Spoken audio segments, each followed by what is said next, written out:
नमस्ते साथीहरू। आज हामी काठमाडौँबाट जनकपुर जाँदै थियौँ, तर काठमाडौँमा आन्दोलन भएर कर्फ्यू लागेर चारैतिर पुलिस थियो।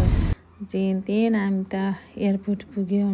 एयरपोर्ट बाहिर हेर्नुहोस् त कस्तो सुनसान छ।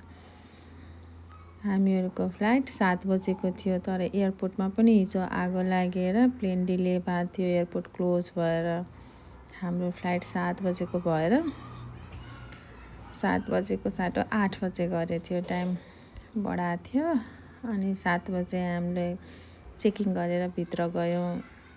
भित्र गएपछि थाहा भयो फ्लाइट टाइम 9 बजे भइसक्यो सरी। अनि हामीलाई 9 बजे प्लेनमा बसायो। अब उठ्छ भनेको त प्लेनमै 1 घन्टा बसाएर छोड्यो। ट्राफिक जाम छ भनेर होल्ड गरिदियो। बल्ल हामीलाई उडायो त्यसपछि। अनि फाइनली लाग्यो कि अब जनकपुर पुग्छौँ होला। प्लेनमा बसेपछि पनि आश थिएन कि जनकपुरसम्म पुग्न सक्छौँ होला। हाम्रो नेपालको फ्लाइट भनेको यस्तै हो।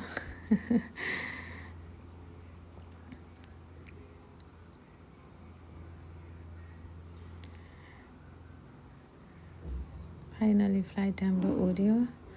त्यसपछि हेर्नु त माथिबाट काठमाडौँको दृश्य कस्तो राम्रो देखिरहेछ रातिको।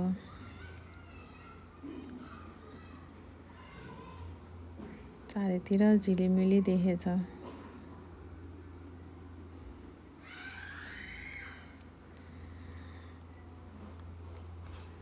फाइनली अब हामी जनकपुर पुगिसक्यौँ।